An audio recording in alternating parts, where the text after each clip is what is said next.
यह कहानी उत्तराखंड के एक छोटे से गांव से शुरू होती है, जहां पहाड़ों के बीच एक घना जंगल है। उस जंगल का नाम था भूतिया जंगल। गांव के बुजुर्गों का कहना था कि उस जंगल में सूरज ढलने के बाद कोई भी नहीं जाता, क्योंकि वहां कुछ अदृश्य ताकतों का साया है। शुरुआत। एक बार गांव के तीन दोस्त अर्जुन, रोहित और विक्रम ने उस जंगल में जाने की ठानी।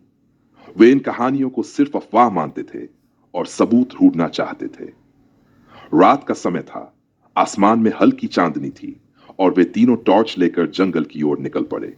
रास्ते में उन्हें अजीब सी आवाजें सुनाई देने लगीं, जैसे कोई उनके पीछे पीछे चल रहा हो।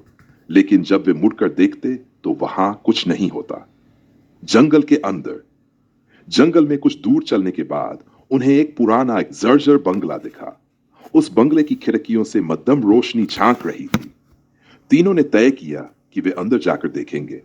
जैसे ही उन्होंने बंगले का दरवाजा खोला, एक ठंडी हवा का झोंका आया और उनकी टॉर्च अपने आप बुझ गई। अंदर घुसते ही उन्हें ऐसा महसूस हुआ जैसे कोई उन्हें देख रहा हो।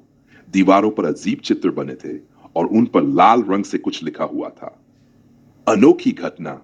अचानक उन्हें एक बूढ़ी औरत की धीमी सी आवाज सुनाई दी। क्यों आए हो यहां?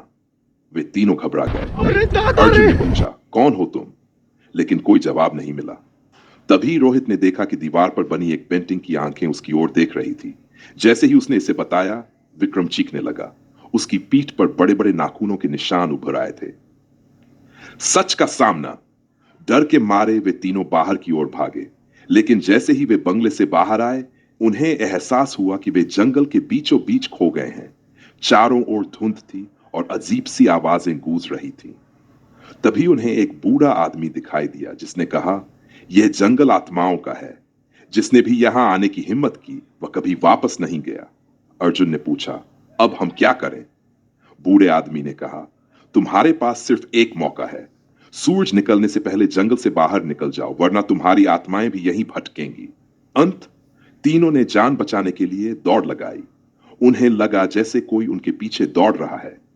सूरज निकलने से ठीक पहले वे गांव की सीमा तक पहुंच गए। लेकिन जब उन्होंने पीछे मुड़कर देखा, तो विक्रम उनके साथ नहीं था। आज भी अर्जुन और रोहित उस रात को याद करके कांप उठते हैं। कहते हैं कि विक्रम की चीखें अब भी भूतिया जंगल में गूंजती हैं। क्या आपको इस कहानी का कोई खास पहलू और जोड़ना या बदलना पसंद आएगा?